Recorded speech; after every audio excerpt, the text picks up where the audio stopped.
How's it going, everyone? Welcome back to Coffinbrood. Sorry that I haven't uploaded in a while. I just got a brand new computer and a new microphone and soundboard and a bunch of other stuff, and I haven't had time to sit down and record because I'd been setting up Windows and all that other stuff that you have to do when you get a new computer. But anyway, now that I'm back, I got some stories for you, so let's get on with it. I am a doctor, and I am a 32-year-old single man who spends most of his time in the hospital. The rest of the time is spent pumping iron. That had been pretty much my life until last year. But the pandemic has been a kind of equator shifting event for us hospital professionals. I have seen many of my close associates perish. My mentor, my best friend, that motherly woman whose name I did not know until her death, but who never failed to give my tired face her day-brightening smile. All these wonderful people just died too soon. After 2 months of coronavirus duty, stress of seeing so many deaths and losing people I knew and worked with weighed me down. It began to get into my head. I began making mistakes in the sanitation protocols, which, even though small, could endanger me and my patients' safety. I told my senior and requested to be shifted to normal patients ward till I gained my complete composure. She said best she could do is shift me to ER, but I will have to manage routine rounds as well. I was fine with it. I knew we were short on doctors. It was a Friday. After completing my shift, I was just back to my apartment. I was tired and hungry, but then I was called again. Apparently there was some high-profile accident case. She was a girl of 24, only daughter of the local mayor. She had a fractured arm, a bad wound on the elbow, which required 5 stitches. Shards of glass had pierced her shoulder, deeply, barely missing the jugular. It took me hours to patch her up and head home. A week had gone by. I kept checking her progress, and she was coping well. She was very friendly, but nothing about it made me uncomfortable. I understood since COVID protocols did not allow visitors to stay. She yearned for someone to talk to. But with each passing day she grew bolder. Friendliness turned to flirting, which I tried to handle with my best professional smiling face and silence. Soon, her infatuation became the hot topic of canteen discussions and leg pulling, and I began avoiding canteen. It was a normal summer day, and I was doing my rounds. I reached her room, and keeping my best stoic face, I began checking for vitals. She said she was feeling pain in her shoulder. I knew glass wounds were deep, but so far they had been healing just fine. After telling her that I was about to pull her gown down to have a look, I barely managed to touch it, and she pulled it off all the way down to her belly. In one tug, I froze. I kept my eyes on the wound. It appeared to be healing normally. I averted my eyes and told her so, but she insisted I have a closer look. Her hands touched me inappropriately, and I decided it was best to walk out. But the time I reached the door, she said something so vulgar and inappropriate that it made me cringe with disgust. I marched out with turning back. I thought it was best I told someone before I was accused of something I did not do. So I told someone about her advances to my fellow doctor who was of my age, and his words were appalling. In the coarsest way possible, he insinuated that if he was me, he would jump at this chance and laugh it off, that I was scared of pussy.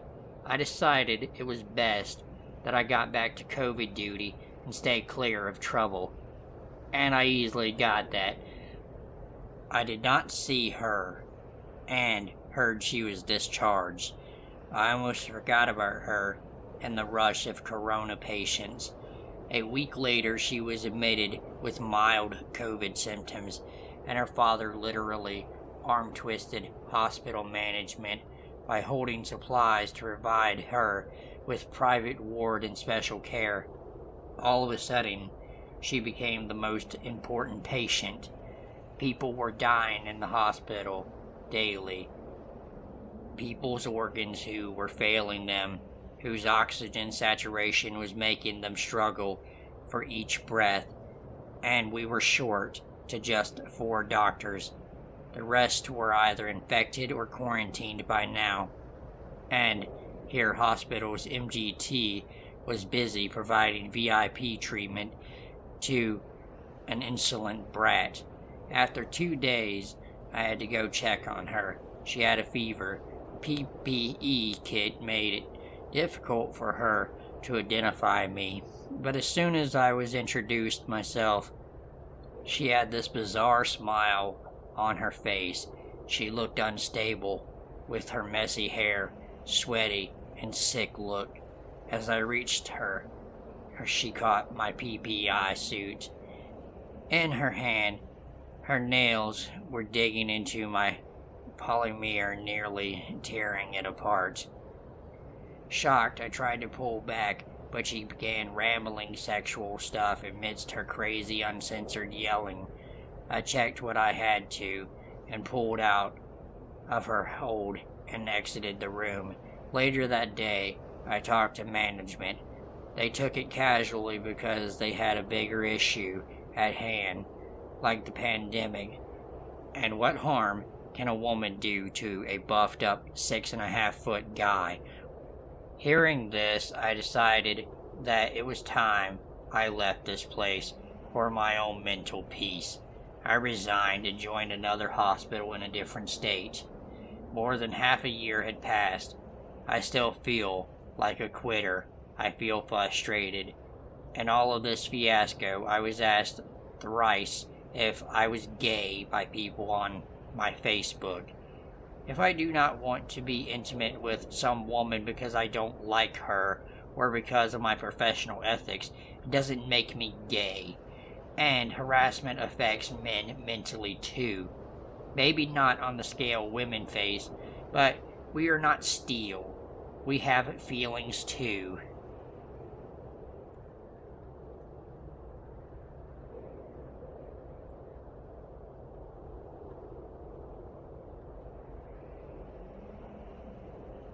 This happened several years ago when I was still in high school. I used to live with my mother and her now husband in a suburban area, a small town not far from a much bigger city. However, it was relatively safe, probably the safest place I have lived. I have experienced insecurity no more than a handful of times. Still, I was taught to be weary of strangers because no place is totally crime-free. So one Saturday night, my mom and her then boyfriend decided to go out dancing. I wasn't very outgoing back then, so staying at home wasn't unusual. She gave me the instructions she used to give me when they went out for several hours. Lock the doors. We have our own keys, so don't open the door for anyone. Clean up after cooking, etc. To give you an idea of the house had a front metal fence, roughly 2 meters high. There was a metal door on the front. Next to it, a sliding gate that led to an open-air roofless garage. Past the garage, there was a small porch where the main door was located to the right. There was the adjacent wall to my neighbor. To the left, there was the kitchen, which had a window with bars on the outer side. Part to a window next to the main door, there was my mother's bike, which, while not professional, was probably more expensive than the average from our neighborhood. Around 10 p.m., I decided to make some dinner. I was in the kitchen, cutting up vegetables on the counter, facing the window, when out of fucking nowhere a man came up to the window. I screamed loudly but briefly, so I did not alarm my neighbors. I was trembling and very uneasy about this man, but tried to play it as cool as I could. "Hey, I didn't mean to scare you," he said. "I just saw your front door open and thought I could come in." What the actual fuck? The door was never meant to be open. I told him that. What was he even doing here? "Oh, I did not open it, man. It was already open when I saw it. I was just hoping that you could spare me some clothes and some food." I was not buying it, but I guessed I didn't have much choice since he was already there. Then he pulled up the bottom of his shirt. I thought I was done. I thought he had a gun there. "Here," pointing to his belly. "This is a bullet scar. I was shot while I was robbed. I used to be a thief, but I did my time, and I have a family. Please give me something." So he played the harmless card, whatever. "Here are some old clothes of mine. Anything else, please? I have a daughter." "Sure. Here is $5. Come on, give me some more." That's when I went inside, pretending to look for stuff to give him, and called the cops. When they came, the front door was still open. He did not even bother closing it. We later guessed he had come for the bike, since it was just tied with one of those bike chains. But then he saw me, and couldn't take the bike just like that, since he had to deal with me calling the cops.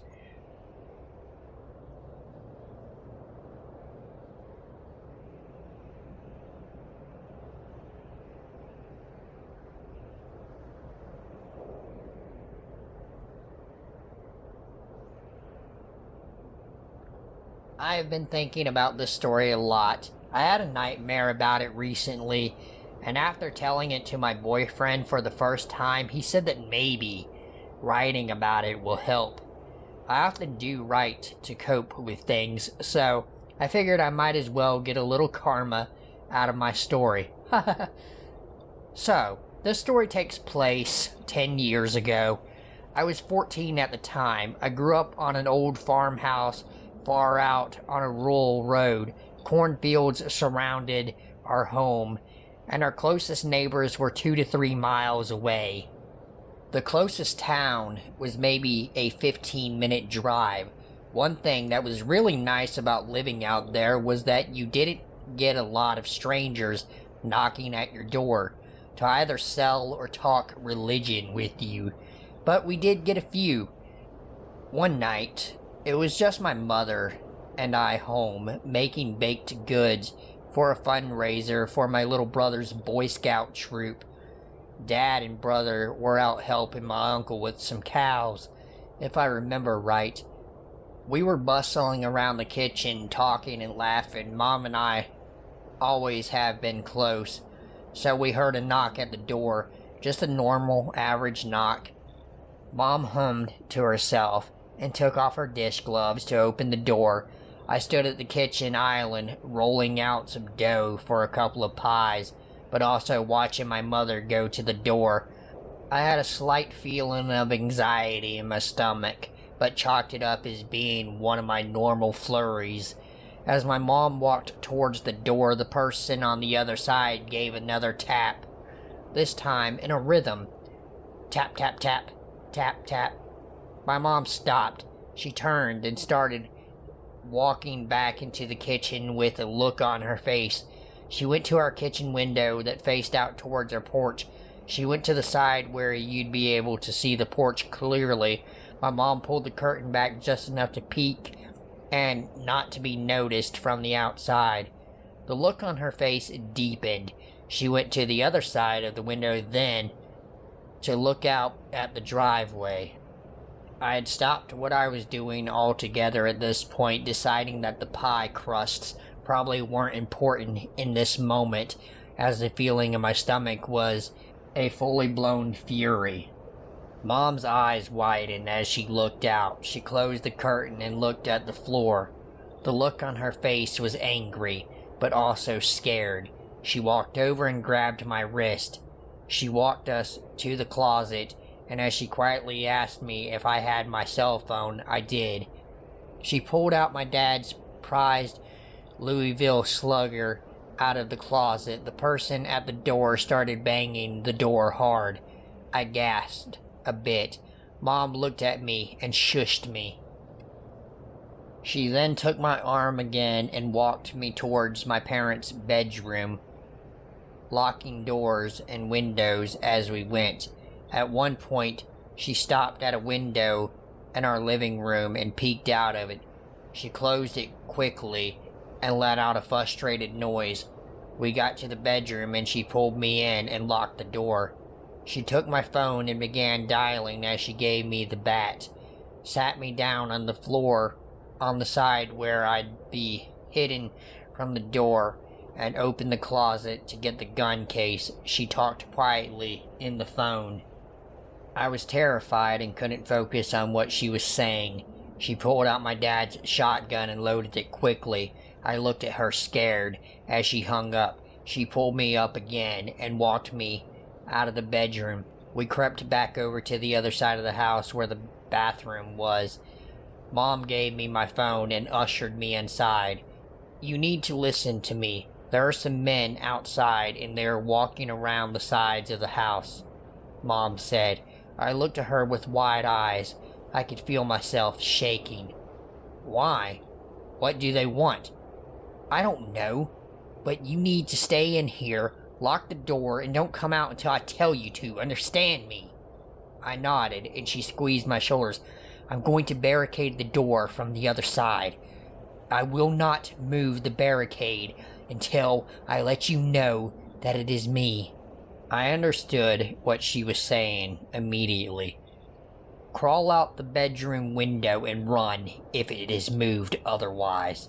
Mom then shut the door, and I quickly locked it.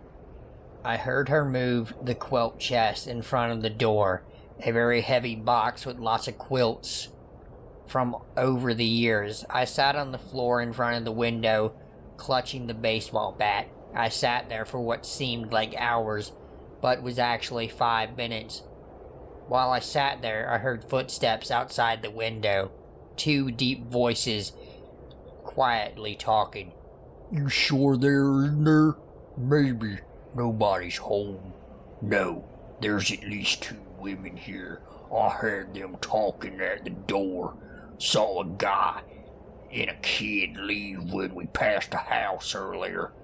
I shivered and started to hyperventilate, but quickly covered my face with a towel to mute it. Who were they? What did they want? Why were they here? Soon I heard another voice. "Guys, let's go. Charlie spotted cops down the road." Then I heard 3 sets of feet running off towards the front of the house. I was crying at this point, tears pouring down my face. Was it over? Were they leaving?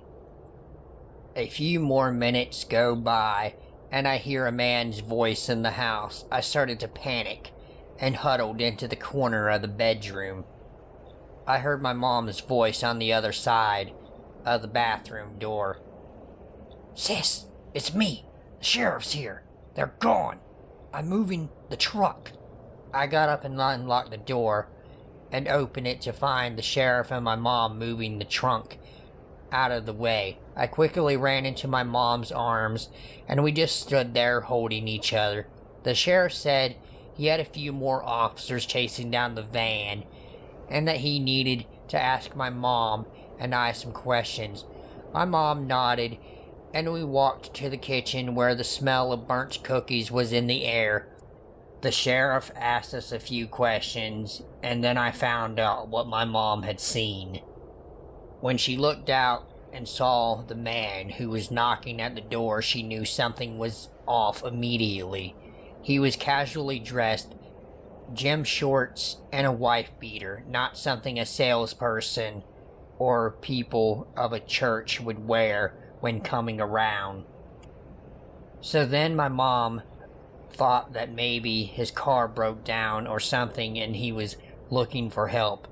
So she looked out at the drive and saw something that made her stomach drop.